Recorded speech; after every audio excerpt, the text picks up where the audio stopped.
Conversation tonight, I'll be talking matters the new funding model for the higher education learning. And who better to have this conversation than an educationist? I am joined virtually by Bagon Karil, and do make sure you keep the conversation going. The SMS line is 21144 GBS TV Africa on all our social media handles. Good evening, Mr. Bagon. Are you able to hear me perfectly? Yes, I can hear you.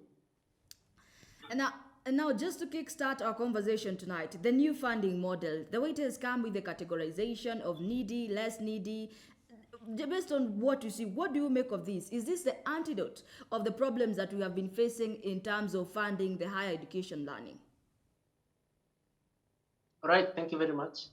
Uh, if we try to consider about the needy situation, I think right now everybody becomes in the needy state.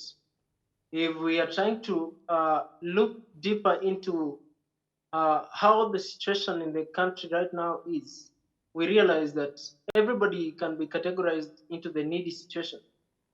Because, for instance, if right now the cost of living is too high for a parent to be able to fund his own kid.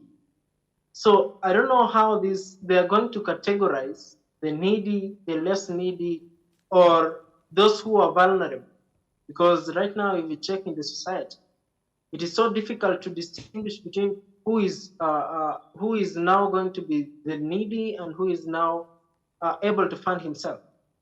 So if you also look into this, the criteria that they are going to use, you see that they are also speculating that they are going to use the criteria of the school in which the student studied, if it was a private or a public school. So you end up thinking about this and you realize that they are going to come up with a very difficult model of helping students. Because at the situation like right now, most of the students or most of the parents are not capable to bring food on the table. And if you now deny these parents as an opportunity, or you deny them funds that will help their students in the categorization of that this person is needy or less needy, then you realize that most of the students are going to get back to the streets. Thank you, Mr. Begon, for that answer as well. And now I was taking a look at the recommendations that was given by the Presidential Working Party in terms of what you have mentioned, the criteria they are going to use. And they were going to be checking on matters of income, where they say that vulnerable is an income of 0 Kenya shillings, and another of extremely needy is from 23,000 Kenya shillings. They gave as well for needy and the other categories as well. And they were going to be checking also on the gender and the family. Now, the timing of this report, you can see the time between when this report was given and the students are expected to be joining the universities on September. Now, what do you make of this timing? Is it enough for students to be assessed in the manner that has been outlined in the program? Right, thank you.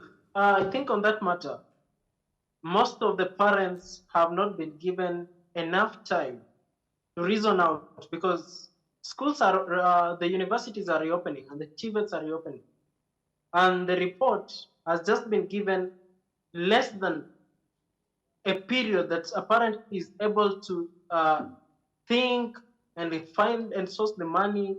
You know, at times you find that the government is not working it very well as it's required. Because if you check the duration in which the report has been given and the opening of schools, you realize that these parents are going to have a very difficult time to raise these funds. And if you tell me now that you're going to check on how this parent or about the background of the student, you will find, for instance, one of the students is having one of the students has two other siblings. Now, if you categorize this kid that you're not going to help him because there are two in their home, and you find someone else who is richer, and they are about 5 people, then you realize that these people are going to fund their own people once again. So we are going back to the previous trouble So I think the government should check into this. They should give parents little more time, even if they're going to extend the period in which the students are going to get back to the university, or if they should come up with the previous model, because I don't think if there was an urgency of changing this thing at a situation like now, most of the parents don't have money. You see, there is a lot of taxation, a lot of the cost of living is too high. So how are we supposed to come up with a model like this? This one is going to disrupt students from going back to school. I think the government should reason out this very well. And now, I don't know whether you've been able to look at the placement that did happen just previously. We saw over 9,000 students qualified for degrees decided to do diplomas. Now, from where you see it, just based on your observation, why would anyone opt for diplomas when they could have a degree? Is it the financial crisis or is it better jobs? What is happening in that area? Right. On the diploma, right now, as I hear, people say that the diploma students are more experienced than the degree. I think that is a part where university should come in much better, because a student calls for a degree course but chooses or opts for a diploma course, then there must be a problem in between. And after my clear check onto this, you realize that, for instance, let's say medicine course, a student going to a diploma course has more experience in that field than a student going for a bachelor's course. You realize that these students at the diploma level are exposed to a lot of experimentation, a lot of practicality. Then you find that on this other side at the universities, because people passed and came to the university, there is that reluctant spirit in the universities. So students are not that much responsible, even the lecturers, In this other case, you find that the teacher has one-on-one pointing out to the student. There is that much a responsibility of the teacher or the lecturer towards the student. But in the university, it is more of carelessness. You find that a lecturer can just give an assignment and leaves you. So there is no much exposure. There's no much exposure into practicality and experience. So in that matter, I tend to think that if you go to a diploma course, then you tend to know that you are much experienced in that field, right? Thank you. But then again, Mr. Begon, if you look again, we see that with the current government now being perhaps encouraging for students to be joining the TVET institutions, and then you go the first thing when you are looking for a job, and in fact, in these government offices, they will ask for a degree.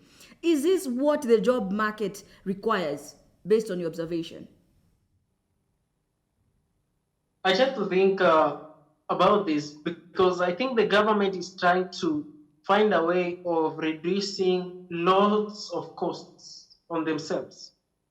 Because if you're said to be a government-sponsored student at the university, then the government has to pay something to keep you going.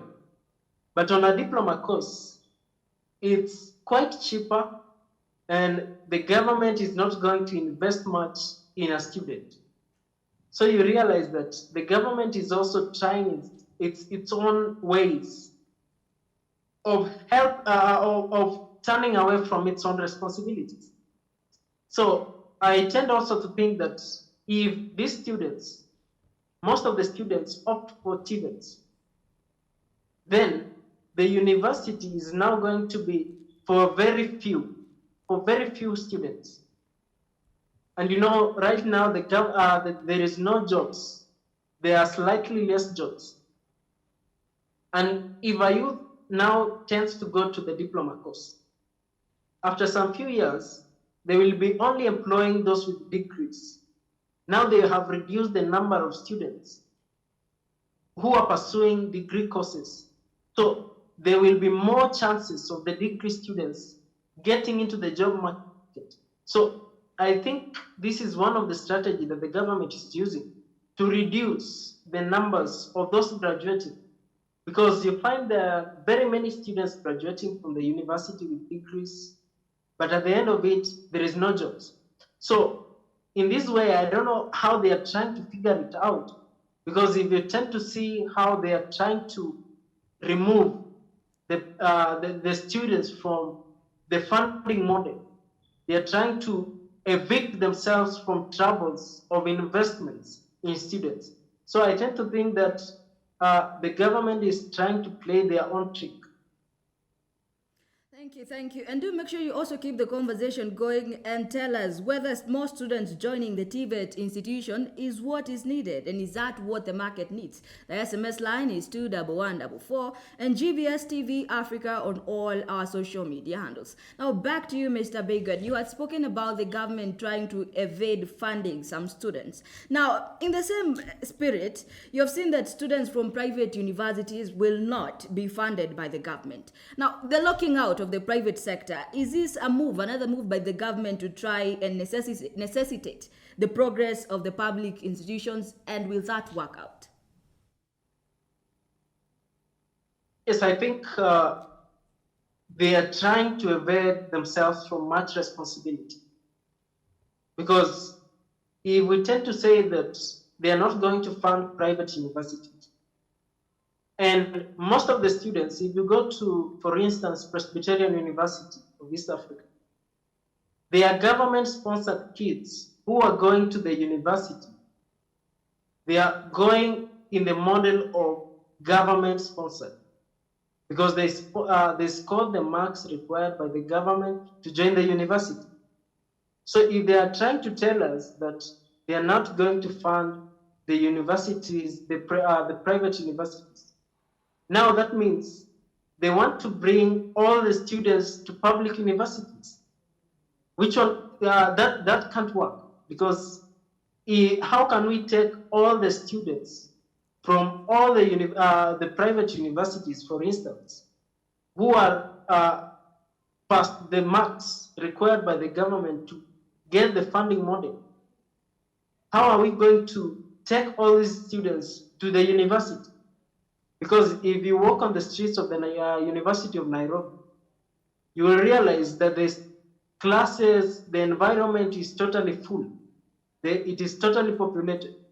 So if we want to evade ourselves from the responsibility of paying for these students who have gone to the university, to the private university, yet they are qualified for that, for the funding model. So how are we going to send these students, all of them, away to the public universities? How are we going to send them to public institutions? Are we going to cause commotion in the universities? Because there must be space for students to learn and also get to an exposure to knowledge. So are we going to send all the students who are government sponsored to universities which are public? I don't think this one is going to work. Thank you, thank you. And there is a lot to talk about when it comes to matters higher education funding, but could you kindly give us your parting shot as we conclude this conversation? All right, thank you very much. My thought on this model that they have come up with is quite hectic to some extent, because parents were not yet exposed to it. Parents were expecting that higher education's loans board is going to guarantee their kids with funding so that they may be able to sustain themselves while in campus. So if students who are still having an access to the help sleeps hungry in the universities, they still die of hunger, how much more will it be when they have taken away that guarantee from parents that these students are going to stay in the university? without food, there is no support from the government. And you know there is high cost of living right now. How are they going to survive in the universities?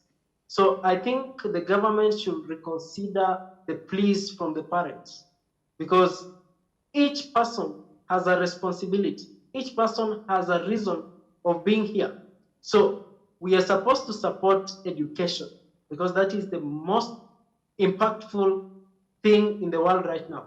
So I just want to ask the government to clearly check into that. Thank you very much.